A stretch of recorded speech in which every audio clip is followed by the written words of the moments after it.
Welcome to Chewbacca Mono Series. I'm your pre-host Rob, welcoming you to the Living Las Vegas podcast, only on the Vegas Video Network.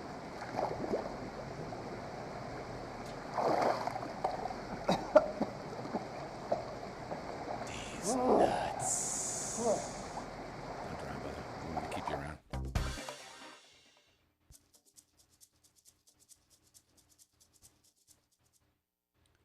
Living in Las Vegas starts now.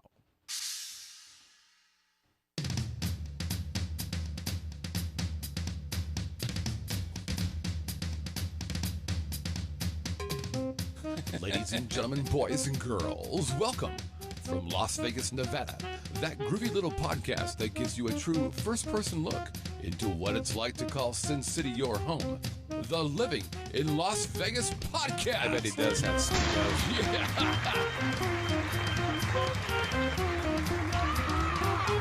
That was Robin Speedos.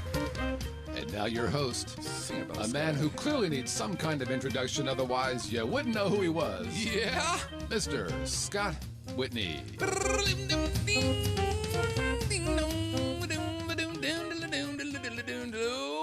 Welcome, everybody, to the Living in Las Vegas podcast here on the Vegas Video Network. Very nice of you. Hey, let me congratulate you, because you're watching or listening to the longest running podcast about Las Vegas that actually originates from Las Vegas, which means I'm not only going to talk about what it's like to live here, but we're going Adventureland. That's right. We'll talk about the Strip. We'll talk about Fremont Street, downtown over there, other cool places here in the Valley. And if you are a visitor, a tourist, a fan of our fair city, well, our show is like your own secret handshake to all things cool and groovy. Hey, we're live every Tuesday night, 7 p.m. Pacific time at VegasVideoNetwork.com/live. Again, VegasVideoNetwork.com/live. Come and be a part of the show. Coolest people you're ever going to meet are in the live chat.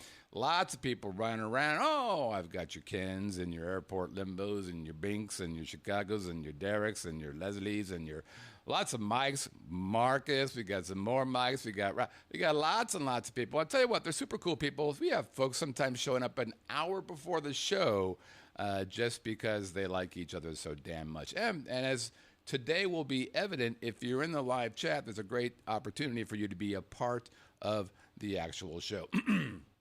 Hey, I'm your host, Scott Whitney. Konnichiwa, buenas noches, how you doing, hot stuff?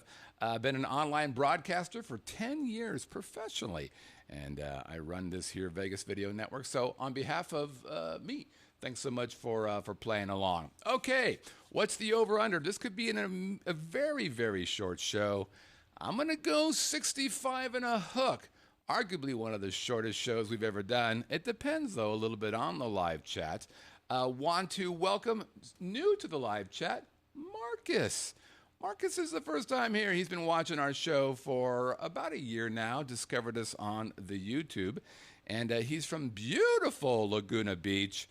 Thanks, Marcus, for not sitting out at the beach and watching that gorgeous place and hanging out with us. We certainly appreciate it. Also want to thank Rob, who, if you were just listening to the show, you could hear somebody in a pool. What was fascinating, it was, Rob is from England, and as you know, most people from England wear Speedos. Rob was kind enough to wear Speedos in that opening video. Fascinating man. I can see why he's pretty proud of himself. He's hung like a, he's a big fella.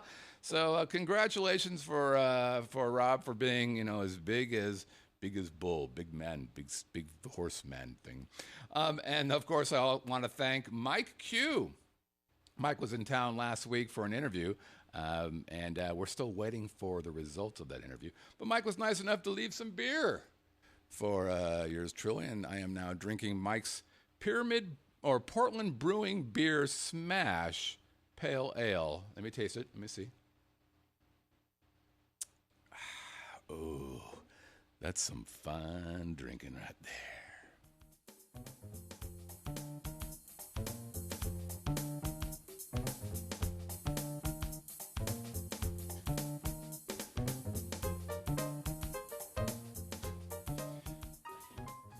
Well, Scott, why is it that you don't have a specific topic? Well, that's a great question. Here's why. A couple gentlemen who I've worked with in the past at the studio approached me last week and said they had an opportunity to, they were invited by Fox Sports to send them a couple audition tapes. Or audition videos, I should say, audition videos. 2 4-minute videos.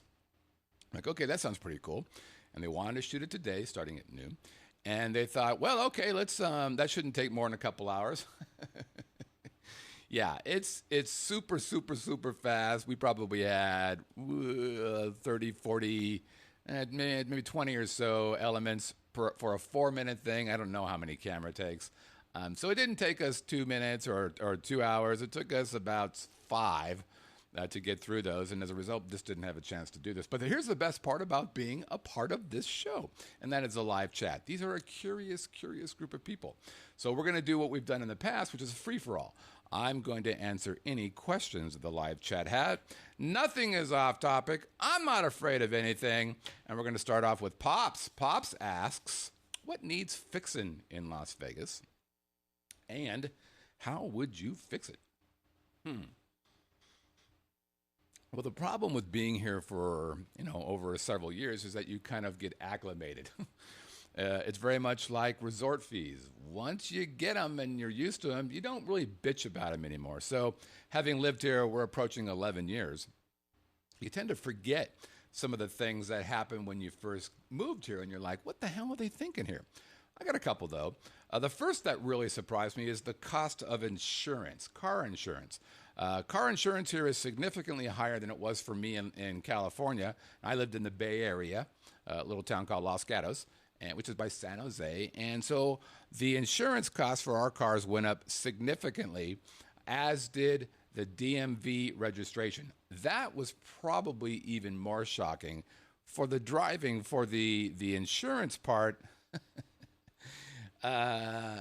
I noticed pretty quickly that most people don't drive very well here. Now, I come from Southern California, where part of the training is which hip do you carry your gun? Because, we're shooting each other on the freeways in Southern California. So I've done aggressive driving. I've driven in Boston, where if they see your eyes, that's a sign of weakness. So you come to Las Vegas, and holy crap, it's nuts here. I believe that's why the insurance is high. DMV, why is it high? I can't even tell you why it's high, but I don't know. I think Melissa's car, we were paying, what is it, $600, $700 for our DMV registration. That's a lot. So that needs fixing. And how would I fix it? I'd lower the price. I would absolutely fix the parking at MGM.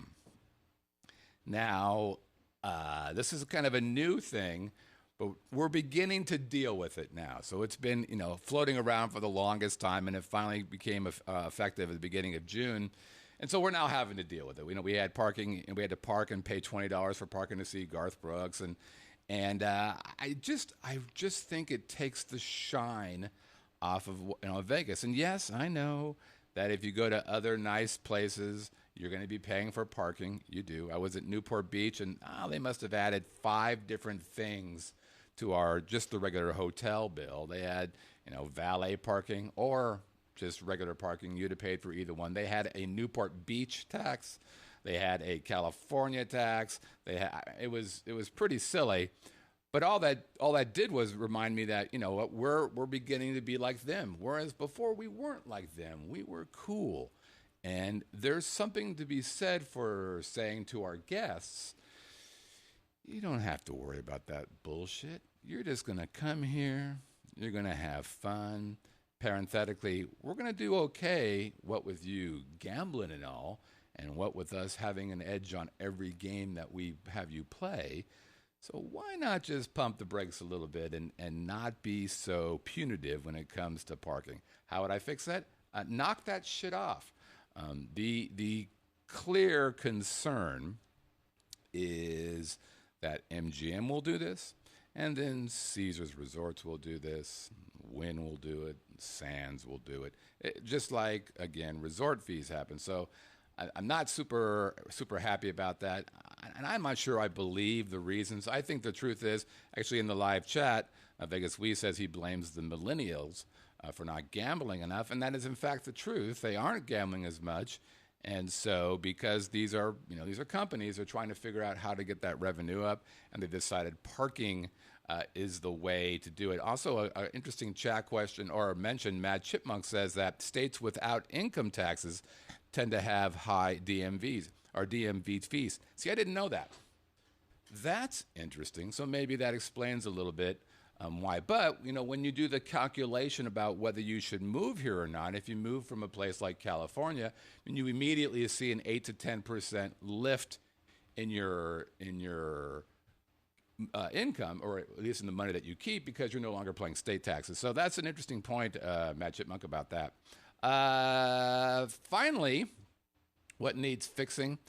Man, we just need to lower the flaky quotient of small business folks here. I've mentioned this many times before, and maybe in California it's the same. When I was in California for much of that time, I was working for large companies. But I worked for myself. I started in 1998 my own business, Whitney Communications, which is a website design company, and I was there for 8 years, and I never saw the goofy level of, or lack there, of professionalism from businesses of all sizes. And it's pretty consistent. I mean, I had somebody sign up to the co-op last week, super excited, signs up, comes in, does her free consultation, which we offer to everybody. Want to make sure they know what they're doing. And we were talking about stuff. She kind of she wants to do a talk show thing, pretty much. She had actually done her own online broadcasting. It failed many, many years ago. Kind of liked her. She seemed kind of interesting, but a little, out there. She's married to somebody who's very well known here in Vegas at the BC level entertainers. And she didn't really want to talk much about that, but it was interesting. And then I get an email from her a couple days ago saying, I don't have any money. What? How can you do that? And my business doesn't have any money, who I'm working with. And I'm like, well, wait, but didn't you kind of figure? So that kind of thing happens more often than you think. By the way, Vegas Weed thinks it's Pia Zadora. It is not. Pia Zadora actually has a gig.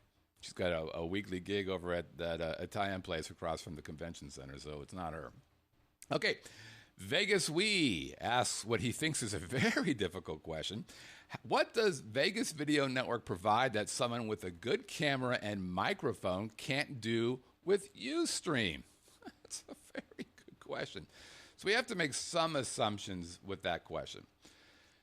And the first assumption is you're not just shooting video, live stream or Ustream. You're trying to do some sort of live thing as the first thing. And then the assumption that has to be made if you're going to be talking to us, the Vegas Video Network, is also that you're looking to do podcasting.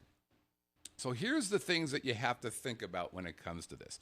There are two challenges primarily facing anybody who wants to do a new show. The first is getting and growing your viewers or your listeners, and we do both, audio and video, and then increasing the interaction with that audience as well. So this is a problem that we solve. Here's what people are doing right now. They go out and say, I'm going to do a podcast, and they run out and they do what we're hearing here. I'll buy a camera and I'll buy a microphone. As a matter of fact, the last two co-op members prior to the SCAL, actually it's 4 members now, both did kind of what we were talking about here, but it was audio. They went out, hired somebody to tell them what kind of equipment to buy. So they bought all the equipment, good mics, all that kind of stuff. And then they didn't know what the hell to do once they had the content. Because like I said, it's not just about recording content, it's about getting that content out there. So you have to understand first the idea of what storytelling is about. Most people talk about themselves. We call it claiming your own credibility. And so most shows that are business-based shows are people claiming their own credibility. Well, that's the weakest way to establish it. We call that the drunk guy at the party syndrome. So there are, the things that we teach people, which are very, very critical to the success of a show, have to do with, what are the criteria of success for somebody watching you? What's the criteria of success for you? And almost everybody who walks into the studio thinks they know both, and almost every time they're wrong. Once they realize they're wrong, they're like, oh shit, if I had gone down this path, nothing would have happened for me. So part of what you want to do is hang out or be a part of somebody or something, the Vegas Video Network, that has momentum, that can prove they're doing stuff. So we did a show about this a little while ago. We've produced over 1,000 live streaming video productions. We've done over 2,000 podcast episodes. We are the most experienced live stream producers in Nevada. We are the most experienced podcast producers in Nevada. So with that expertise, we have to talk about distribution. So if you go out and do Ustream and you put it out there, it's just because you build it doesn't mean they'll come. What we have to do is increase the probability of engagement. So we use a distribution idea referred to as the 3 screens.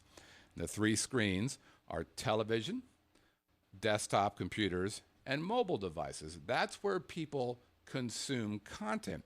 So then it's our job to put content on those 3 screens.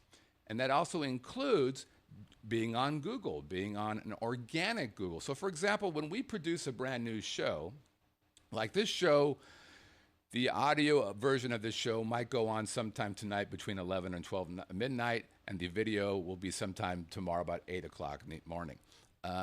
Google will index all of those shows within 15 seconds, which means that within a minute of me putting that content out there, it's available as an organic search the world around. That's impossible for most people on most websites, especially for new shows. But it's beyond that. So what are the distribution plays that get us on the 3 screens? So we're on Vegas Video Network, which is the Google Play. Plus, we're seeing about 73,000 page views a month. Then we're on YouTube. We're a partner. We've got about 1,200 subscribers. We're on iTunes. We're on Roku, Livestream, Stitcher, TuneIn, Chromecast, Fire TV, Google TV, Apple TV, Google Play, Twitter, Stitcher, and any RSS feed. So all of those are out there. The truth is we're agnostic. We don't even care how people consume our content. We just want to make it easy for them to do so. So we've actually had people, Danny was a good example of that. I'm not sure if she's in the live chat or not, but when she first started doing her show, Niche to Profit, she was having us produce it and then handing it to her. And then she would do all the things I just kind of talked about. And she did one, and she's like, I can't do this. This is too much work. I'm taking all the time away from producing content and trying to figure out how to get this crap out there. It was too hard.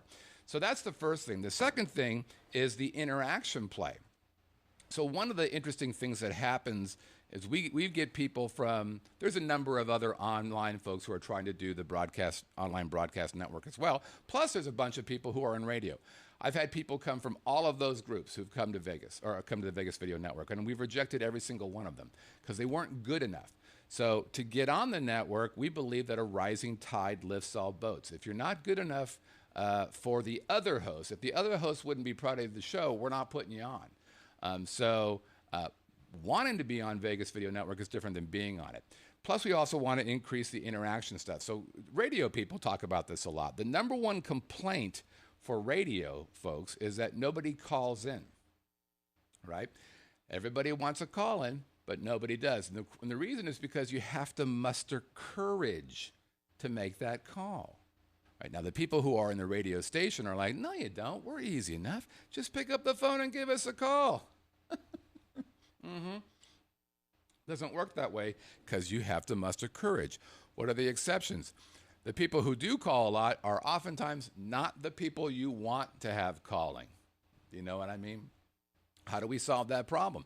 Well, the main piece of this episode right now, prove it. It's the live chat. While people are afraid to call, nobody's afraid to type.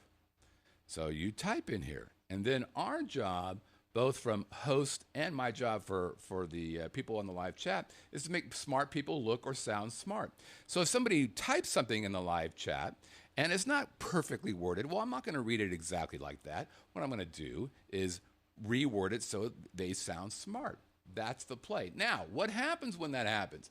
Again, the live chat's a perfect example of this, the people who are in it now.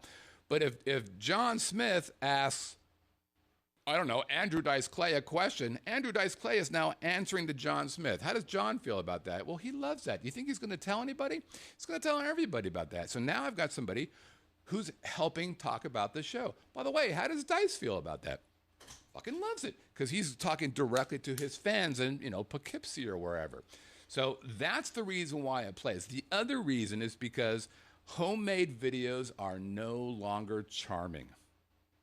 They represent an amateur effort to put your best foot forward. So if this is a hobby, it doesn't matter. But if you're doing podcasting because it's a business play, you're trying to move your story forward. You're trying to increase the probability of people buying from you. You're trying to motivate people to take action on your behalf. If I watch somebody doing an amateur show, it's not a leap for me to think, at that moment, that guy was his own customer and he didn't take good care of himself. How in the hell can I trust he'll take good care of me? Right? The problem with that thinking is nobody tells you that. No one likes to deliver bad news. So I've had it both sides. I've had people come to the co-op or the network and they say, look at this video. I spent $5,000, $6,000 for it and it's beautiful. But it fails the test of authenticity. It fails the test of approachability. So all of these things matter. And most people who do it yourself don't understand those things. So if somebody comes into the network, we don't say you're in. We talk. We figure out, does it make sense? I got somebody who I'm meeting tomorrow who wants to do podcasting. I don't have the first clue if he's going to be a fit or not. I know I can teach him, but I don't know if he's going to be a fit or not. So that's it. It was a good question. I get the question all the time. You don't have to worry about that. All right, Ken wants to know, if I could ban one thing from Vegas, what would it be? Well, I would say tinted windows. I'm sure there's other things, but one of the things that I noticed pretty quickly is drivers suck.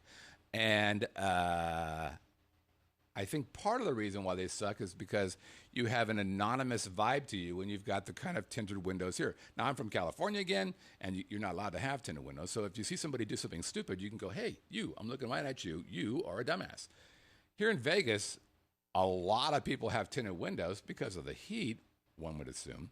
But it also creates this anonymous thing in front of you, this curtain in front of you. So you can act like a dick, and you're not really looked at. So I really think that should be stopped. On a more serious thing, I would like to ban homelessness. But the problem is I don't know what the solution for that is. My guess is a lot of it has to do with mental illness.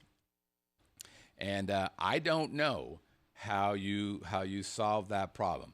I believe that part of the reason why there are so many homeless people here is the weather, and you're not likely to freeze to death here 10 months out of the year. But I don't really know what the solution is. I don't know what percentage of homeless people are actually kind of screwing people. I mean, because we've heard of this, and we've actually seen the reports here where somebody looks like they're in trouble, but you follow them around and they get back into a Mercedes and they're off and running. I'm assuming there's not much of that going here, but it's probably there. I don't really know, but it's a heartbreaking thing to watch.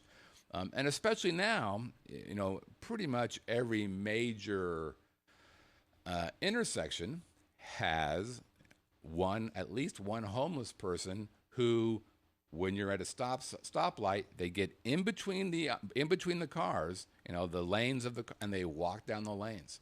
And this happens all the time. Last night, we come back from the strip. I'll talk about what we were doing a little bit later. And a guy was standing in between lanes. The car, the light turns green. Everybody's taken off, and he's still standing there. I mean, most of these guys recognize, okay, time to get the hell off the street when the light turns green. This guy was standing there. Jackie was with us. She was in the back seat. Didn't see that he was there as we pulled by him. I'd seen him the whole time, but Jackie was like, what the? Because, she didn't see him. So I don't have the answer to that, but it would be great to be able to solve that problem. All right, Mike wants to know, I remember hearing BG, Brett, was returning to grace us with his being. Has that changed? He and I keep pinging back and forth. We're trying to get his schedule so that he can get there. I don't have much more to say other than that, but you can trust we're trying to get him on here. I talked to him last week, and he said, he'd like to do that. I just don't know when we're going to be able to schedule that. All right, Ken wants to know, what's the one thing that Vegas does not have that it should have, but not a sports team. Well, so this is a town. Well, this is an area, Clark County, 2.2 million people. It's a lot of people. And as you might imagine, we're beginning to see traffic become more and more problematic. Now, it's not Southern California problematic. It's not Northern California problematic, but we're starting to see that kind of thing happen. Clearly, what this place needs, Clark County needs, is better transportation options for folks who don't have cars. And I'm not talking about buses. I'm talking about mass transit. So like BART or the subway or whatever you want to call those things. I think that would be pretty neat. I mean, clearly there was an attempt to do that with the monorail behind the Strip. It has never been considered a success. I think its position wasn't probably great.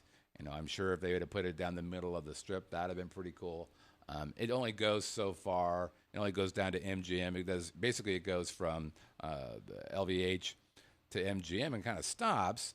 So I think that the idea of mass transit, that not just on the Strip, but let it get it out to the Summerlins and to the Hendersons and North Las Vegas and do it right. Now, I don't know what the cost of that is, and I actually don't know if it's financially viable.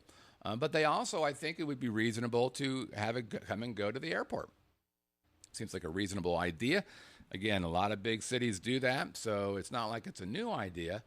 I will say this, though, that there is no question that the introduction of Uber and Lyft to Las Vegas has really changed the way people look at transportation outside of just their cars.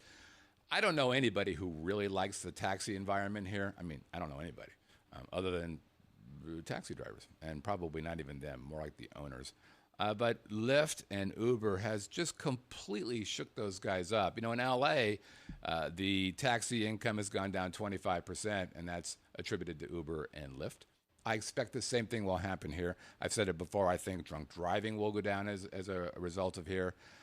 I think it's pretty terrific. So now getting to and from the airport, Melissa's used it. I've used it, not to the airport, but we've both used it for different reasons. And it has been great, And by the way, you go up and down the Fremont Street Experience, you do it long enough, you'll get a certificate for $50 off a Lyft ride or a Lyft ride. So just walk up and down the street and you're going to get it. So I like that. I also think there's one other thing that would be a good thing to keep in check a little better, and that is some way to keep an eye on HOAs. Since I've been here, I've been in properties with 2 HOAs, up in Aliante and where we are now. The HOA situation here, well, I'll put it this way: there have been people who have been sued because of how HOAs have behaved. We had a guy on a co-op member show who has spent 6 figures suing the HOA that he's attributed to. The first HOA we were in, probably could have been better. Wasn't terrible, but there are some prickish things here that kind of annoyed me. The HOA I'm in now, fantastic. They're reasonable adults. They're not pedantic. They're not punitive. They want the neighborhood to look good, which is ultimately the job of the HOA. And it's important to understand, what is the job of an HOA? Well, the job is to ensure that our property values increase, stay the same or increase. That's the job, really. So you have to decide, okay, what does that mean? Well, that's what CC&Rs are all about. It's got to look good. It's got to be freshly painted. But like our HOA here, the first time this happened, I was like, what the? So we have a lot of palm trees on our property, both front and back. And, after a while, fronds die. And so we had a couple fronds dying or dead on one of our palm trees in the front yard. We got a letter that said, you can't have dead fronds. I'm like, okay. Seems a little, aggressive, but I see what you're doing. I see what you're trying to do. So I don't know how you rein those people in. Oh, I do actually. I don't think it should be allowed that the property management team or company can be more than a year. or maybe 2 years. That would prevent any kind of coercion between people who are on the board, in other words, the neighbors, and the often idiots who are with the company that was hired by the HOA to help manage, payments and those kind of things, penalties and those kind of things. So I would say those two things are probably the things I'd probably get rid of. All right. Next question. If you were driving around with your lady, that's between 10 p.m. and 2 a.m., and you decide to stop off for a little sweet snack, where would you go? Well, I would say, would you like to lick my neck?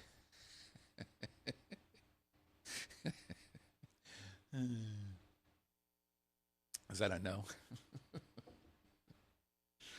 Okay. Live chat loved that. They're all going, yes, I believe Scott's neck would be sweet and lovely. Or I'm being called a sick man. I would go for option A on that one. Here's the funny thing. So, for instance, I'm a big donut fan. I love the donut.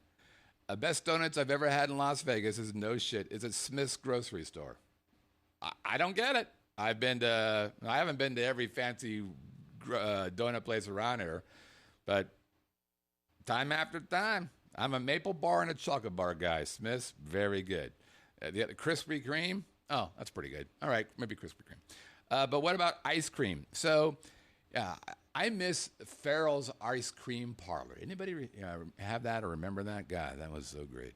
They have those in Southern California. Love Farrell's. But for ice cream, like an ice cream parlor-ish kind of thing, Serendipity 3, which is at Caesar's Palace, it's pretty good. Now, it's not cheap. We've been there before, once or twice, and good ice cream, good stuff. You want yourself a raspberry floaty kind of sundae, suit and whatever, banana split fratastati, they'll make it. Probably cost you $40, but they'll make it for you.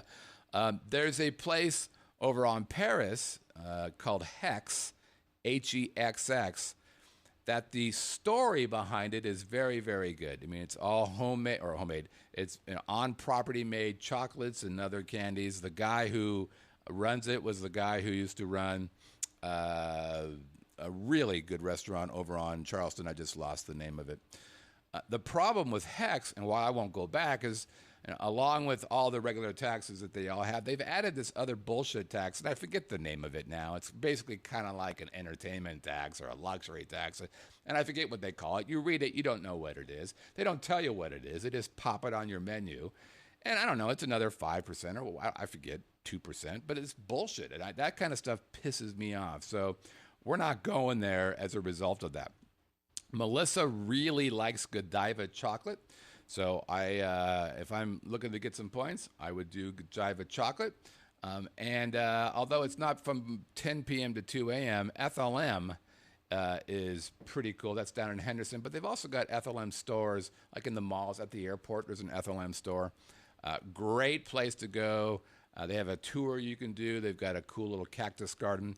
And quite frankly, if you're out at between 10 and 2 and you've had a couple drinks and you're ready to kind of chill out, Jack in a Box milkshake, those are pretty damn good. I'll take one of those. Next question. How do you stand on the solar power issue in Nevada? Solar power issue. Well, here's the solar power issue. So Solar City is a couple other companies that were here, and that basically the thought behind it is they put solar panels on your house, and you're using that for your power as opposed to using NV Energy, which is the only the electrical utility here in Vegas. So that was going on for a while, and they were everywhere. Every time you walked into a Best Buy, there was one of these idiots from Solar City trying to get you to listen to his 5-minute pitch. And they were doing pretty well, apparently. They had lots and lots of people here. Their headquarters was here. Probably had 700 employees here at the time. And then some sort of sleight of hand stuff apparently took place, and they were kicked out. Basically, as I understand it, the amount of credits you received for sending the energy back to NV Energy was reduced. So there was a lot of talk about that, big arguments and yelling and Facebook posts and shit. And then it changed. They grandfathered everybody who already had equipment. So if you'd invested in the equipment, you didn't get screwed after the investment. In other words, you were able to take advantage of the business decision you made when you made it, as opposed to somebody pulling the rug out from under you. But moving forward, it wasn't the same. So if you look at it like that, just like that, you can't not say to yourself, well, I think the government is jerking us around, and V Energy obviously has people in the political world up in Carson City, and they've kind of screwed us a little bit. All right, so that's what you would normally think, and that's what I thought. And I don't know that that's not true, but here's what I have seen, and it's interesting. There's been a series of very aggressive commercials here in Vegas that talk about the fact that all of these solar guys were subsidized quite a bit. And that's how their business played out. And the argument of the commercials is, I don't mind if you guys are a business and you're trying to move forward, but we shouldn't have to subsidize you. I shouldn't have to pay for your not using NV Energy, which I agree with. So I don't have all the facts about that. I don't like the idea of having to subsidize businesses, very much like I don't like the idea of having to subsidize an arena or a coliseum or a theater or anything like that. I am a firm believer in the conservative play, which is if you want to build something, then build it. All right? If it provides value, you will make your money. Now, that is a somewhat ignorant perspective. There's no question I don't have all the facts. But given what I've seen, I would much prefer somebody to say, I've got a business idea, and I'm going to put it forward to you. And if you like it, I'll be okay. If not, well, then I'll try another business idea. Okay, so that's it. Thanks, everybody, in the live chat. We're going to take a quick break, and we'll be right back. This is the Living in Las Vegas podcast on the Vegas Video Network. This episode of Living in Las Vegas is brought to you by the Vegas Video Co-op. Because your online presence is often your only chance to begin a meaningful sales conversation, please take a moment and visit vegasvideocoop.com. Highlight your business, start a talk show, or unleash your genius for a low monthly fee. Use promo code LILV for a special discount to our viewers and listeners. That's vegasvideocoop.com.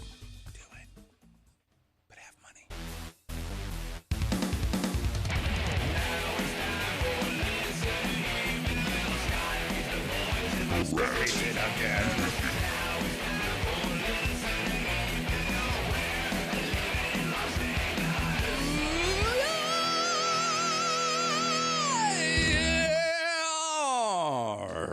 All right, it's time for listener email. It's part of the show where you send an email to boom, onairq at livinginlv.com. Again, onairq at livinginlv.com. And I'll read the emails if it's a guy. If I have a co-host, they'll read it if it's female. If I'm the only one here, which I am, I will read both. Let us begin. Our first comes from Morgan Dollar, who is an often visitor to the live chat. Morgan wants to write a little bit about reward points we talked about some time ago. Scott, college teaching, continue education, night classes finally ended for the summer week, so I'm playing catch up on all the Living in Las Vegas episodes.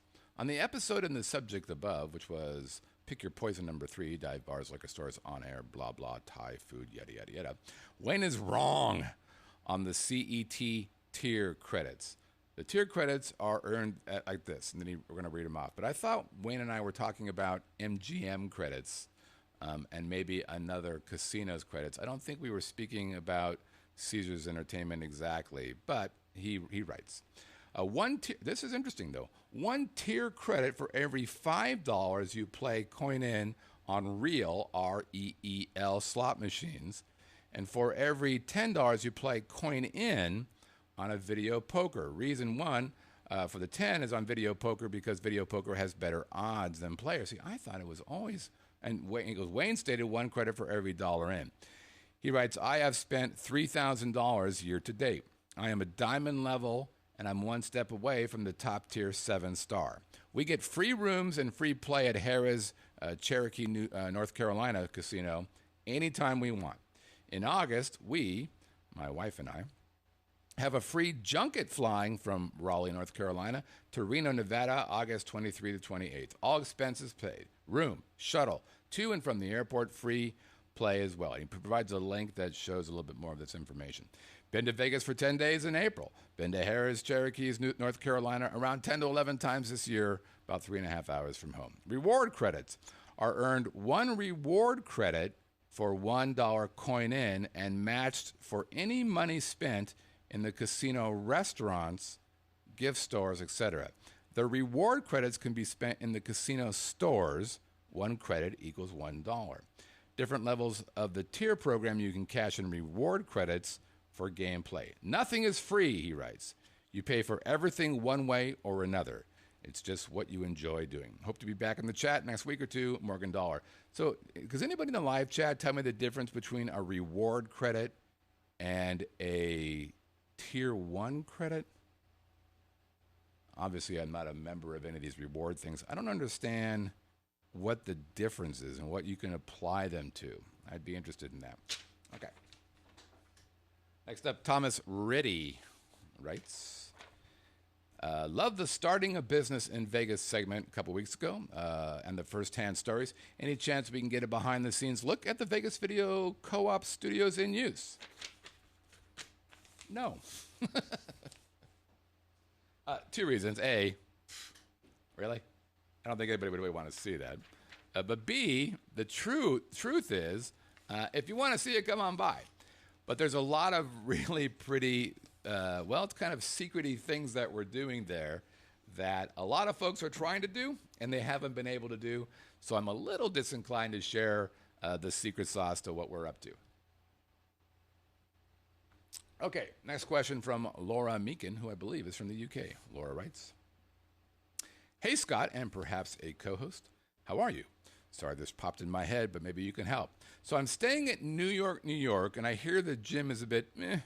So can I, as a guest of one MGM property, head to another MGM property to use its gym and pay, or would it be free?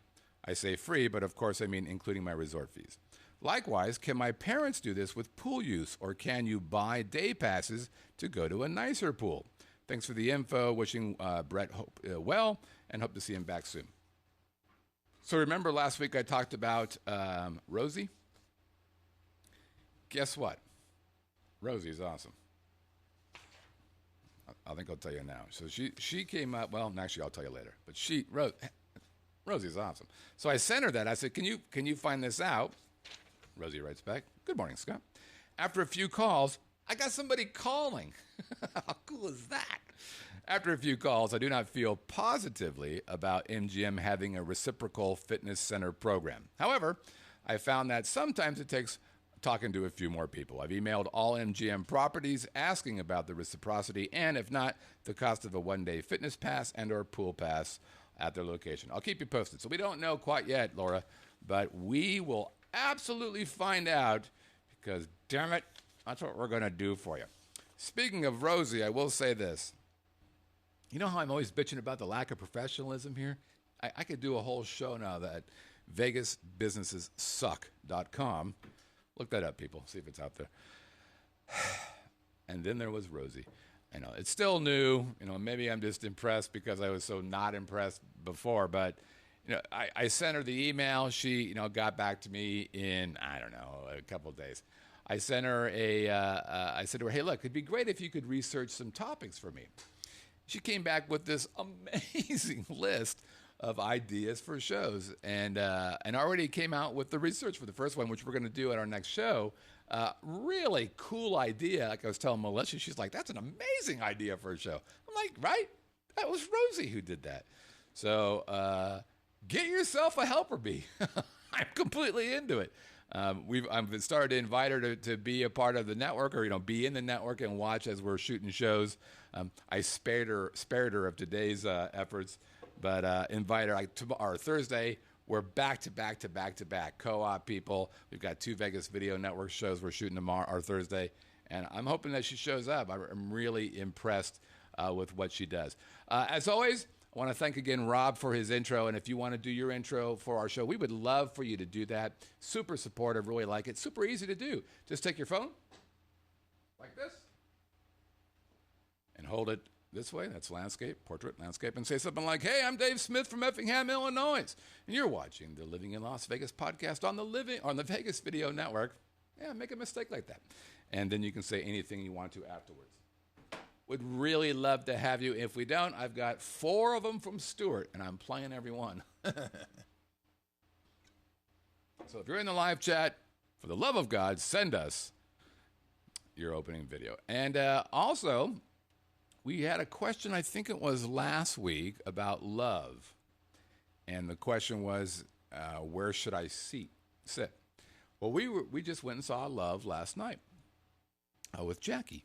And thank you, Jackie, for making that happen for us. And so Love retooled. Love retooled, O retooled, and I think Ka might have retooled. And so I figured by retooling them, they'd probably change a couple of things, maybe 20, 30%. Nope. According to the box office, they changed 70% of Love. So as you know, I loved Love 1.0. I saw it twice and just thought it was fantastic. So went last night. Seats were in section 209, which may not sound great. Best seats I've ever had at Love. They were. I don't think I've been to had a better seat for any Cirque show, quite frankly. If you can get section 209, take them. So here's what I thought was interesting. It didn't have nearly the same effect on me as the previous 2 times. Now, it may be because it was the 3rd time and I kind of knew it was coming, but I didn't. They really did change quite a bit of it. And they started using a lot of lighting tricks that I know they thought were cool, and they are cool. But in the context of Love, I didn't think they were as cool. The thing that I came away with, and Jackie thought the same thing, the show was less optically dense. There was less going on than I'm used to seeing at Love and other Cirque shows as well. It was much more open, and they were, using different lighting. Like, how on what was the last Olympics, where they did a bunch of lighting on the ground, and it made the ground look like, waves and flooring and all that kind of stuff. So they did similar kind of things in this version of Love, which was neat, but it didn't have the same effect. They use a lot of sheer curtains around this, and they project different kind of images, Beatles and other things. So like they had this extended, what was basically a ballet piece, and had these like characters that were drawn real fast, and they moved and they interacted with the dancer, but it was just really sparse. So if that was the show and it wasn't a Cirque show, but something you saw at Smith Center, standing ovation. But because it's compared to every other Cirque show, I just felt like, I think you guys could have done a little bit better on this. So if you've never seen a Cirque show, I'm not saying you shouldn't go see Love. I still think you should go see it. My guess is if it was the first time I saw it, I'd be like, wow. And the music is still great, and the lighting is still pretty neat, and all of that. But if you've seen it before, I kind of not super happy with the way they changed it. But they didn't ask me, so what do I know? Never drink on me. Never drink on me. Come on. Yeah.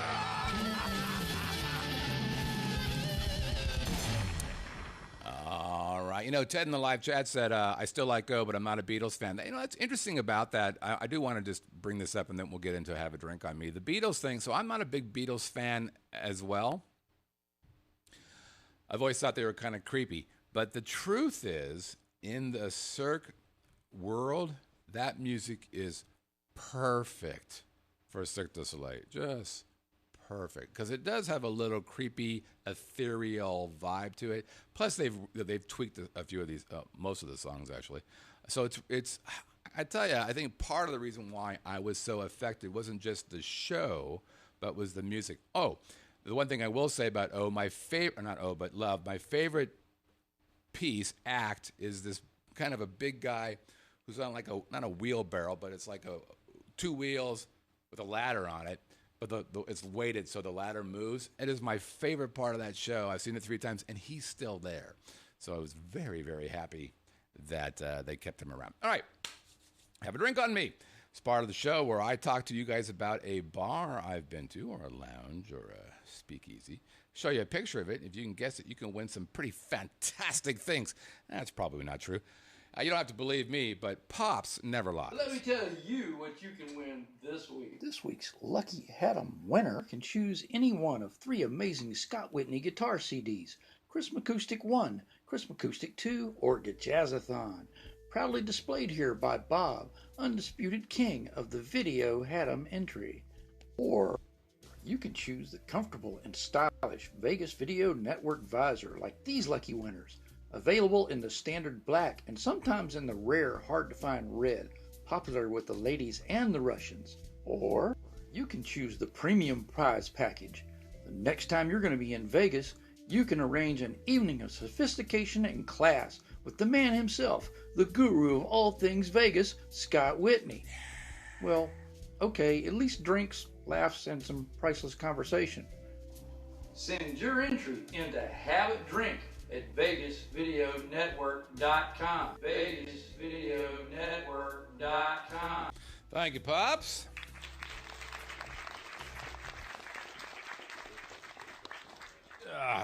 Now, are there other ways to win or increase your probability of winning? Yes, there is. Okay. A correct answer, that is worth 1. If you are the first correct answer, that is worth 2. If you're in the live chat and you've provided a correct answer, 3. If you've provided a picture of you with a good Jazzathon CD, or quite frankly, if you just put a picture of yourself with anything, then we will give you a 4th option. So, for example, here's a picture of the Jazzathon CD with a baby that hasn't been born. Now, look at that. There's a Jazzathon CD in Russia. Mother Russia.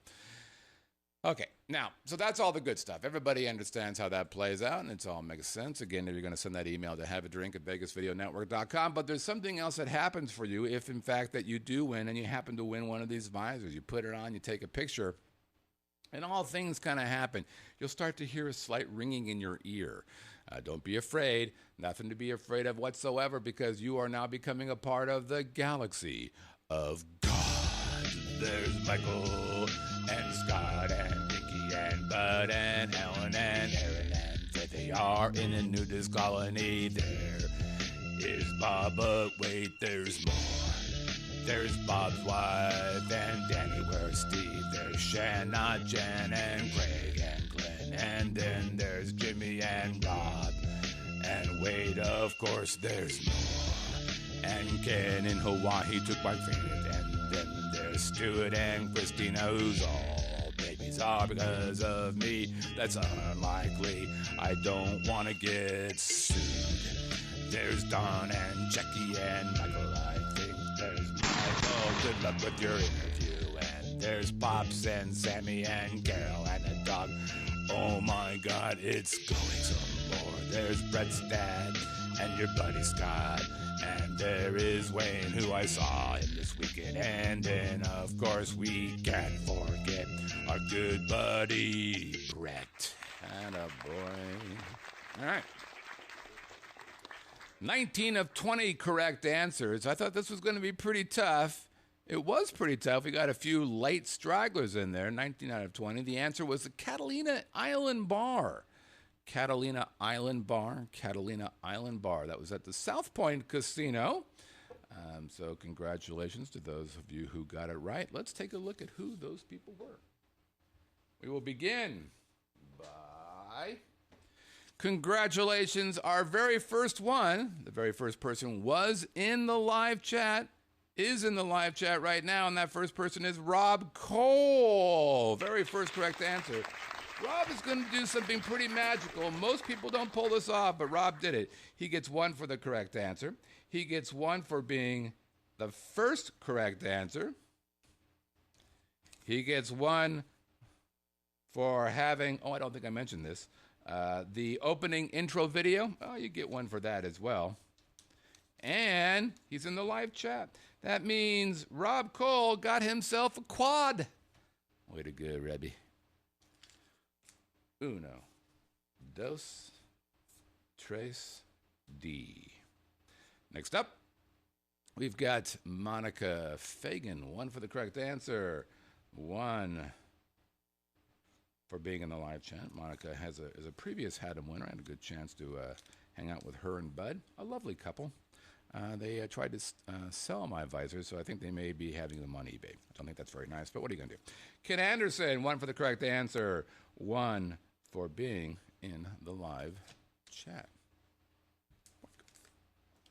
Next up, we've got Mike Beatty. And we've got Kevin Whip from Canada. And we've got Gary Ronberg, Mr. Testy. And we've got Andy from New Hampshire. But we've got Aaron Perry. Who makes these? Have one of these made for you. Aren't those the coolest things? So I'm Aaron's Facebook friend. You want to see a talented gal? Jesus Christ. Look at the things that she makes. It's amazing how she does that stuff. It's like magic. All right. John Herman from New York City. Brent Barnes from Paradise, California. And Craig D. One for the correct answer. One for being in the live chat. He and I had an appointment for a Haddam, and then 5 minutes before he said, you know what? I'd rather see somebody else than you. Which I thought was mean-spirited, but nonetheless, he did that. Okay, we're moving on. Michael G. from Ixonia, Wisconsin. Mike was in the live chat before and really struggled with how to pronounce his name, so I'm not going to try to do it again. But thanks, Mike. Oh, he actually wrote something. Oh, thank you for the great show. You're welcome. Andy Z from Winnipeg. He is a winner and also sent me $10 for shipping. He saw Garth 2 weeks ago and said it was a fantastic show. Rob McAdams, Bloomington, Illinois, writes, enjoyed your review of T-Mobile and High Roller. Prayers to Brett. Next up.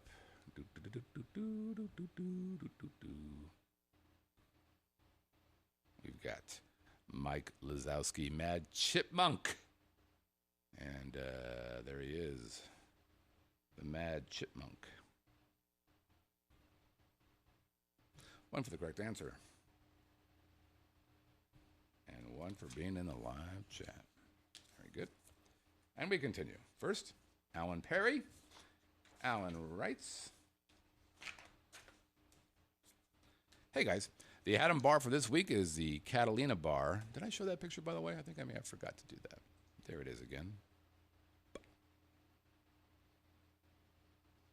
Is the Catalina Island bar, at South Point. We stayed at the South Point a couple times, many years ago when it was called South Coast. I remember that South Coast was a good value property, nice rooms at a reasonable price, but it was a pain to get back and forth to the Strip. If you are a horse person, around NFR days, well, in December, it makes sense to stay there. Otherwise, I'm not sure what the attraction is. What made you check out this casino and the Catalina Island bar? Scott Allen Perry, Prescott, Illinois, or Arizona. I went and saw Chris Phillips, Zoe Bowie, known to many people. He's doing his, he's calling it Straight Up, which is kind of his big band, American songbook kind of thing. And so he was playing there, and so I went and saw that. We're trying to book Chris, so he'll love that I'm telling you this story. So Chris and I have been bopping back and forth. He really wants to get on the show. And so we're going to try to get him on tonight. And we talked last week. He goes, I may be in Newport Beach, so I'll let you know how that goes. So I texted him today, and I'm like, hey, so, what's the deal? Do you want to come in or not? Or do you want to schedule for another time? And he sends me a photo of his girlfriend in a bikini on the beach. I'm like, so what's the problem? Your priorities are what? So he's in Newport Beach, apparently. All right, Mike Q, one for the correct answer. One for being in the live chat.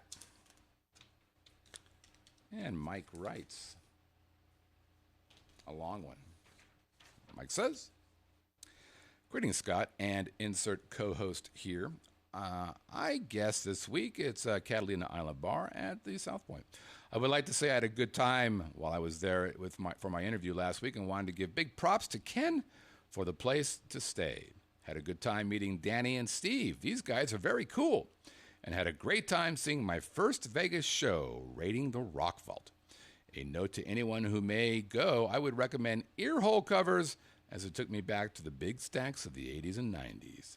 I was able to go see the new Vegas Video Network studios, and it was very fascinating to see how the cameras are aimed and set, how to say white. Basically, he meant how to white balance. Scott was gracious and patient with my incessant questions, and I'm sure it would have gone a lot faster without them. He also did not mention that I thought he might be carrying a concealed weapon, and I'm always nice to people who do that. I did look for the big red button, but none was found at the time. I was able to listen to it live on my return trip, and it was a trip to hear the show playing through my Bluetooth as I was on Highway 58 heading to 99 around Bakersfield, California. Oh, so you did 99, good. Maybe next time I can track down some fellow viewers for a little bit of a meetup. Ken, Rob, Ted, Chan, Tuck, and anyone who might be in the area. I'm looking at you, okay? I got to go now. Out, Mike Q. Thanks, Mike. Next up, we've got Leslie R., also known as Les Vegas, and she is in the live chat. One for the correct answer, one for being in the live chat, and Leslie writes, hey, Scott, the South Point will be our first stop when we arrive on the 17th. Now I can add the Catalina Island Bar to the top of my list of Haddam locations we plan on visiting during our 10 days in fabulous Las Vegas. Cheers, Leslie R., known as Las Vegas. And then finally, you know him, you love him, you kind of want to see what he has to say. Ladies and gentlemen, I bring to you a slightly angry Pops. Hey kids, you know I try not to do these get off my lawn type rants, but South Point really struck a nerve with us. It took them less than 20 minutes to lose our business permanently.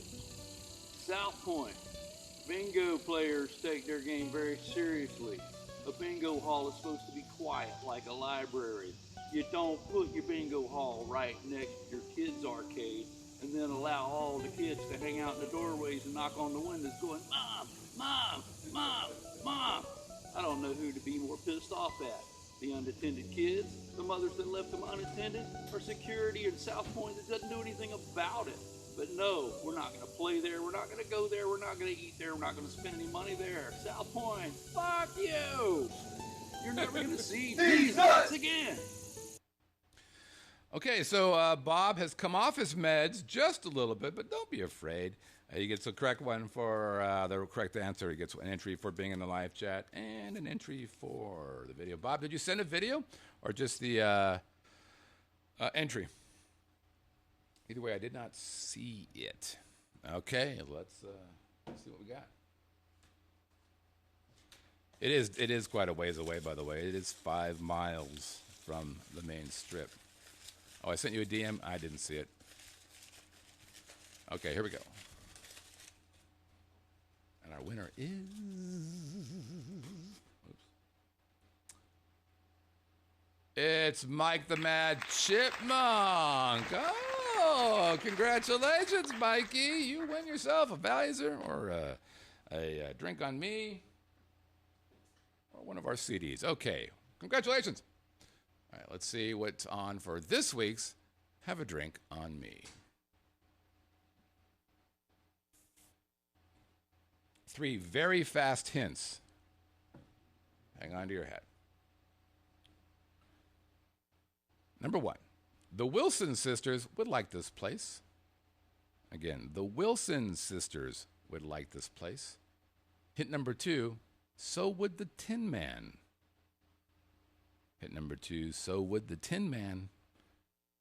Hint number 3, you can park here for free. Hint number 3, you can park here for free. If you know the name of that place, you're going to send it to Have a Drink at VegasVideoNetwork.com. Again, Have a Drink at VegasVideoNetwork.com. just about called the over-under. Hey, thanks everybody for playing along. No show next week, but we'll be back on the 19th.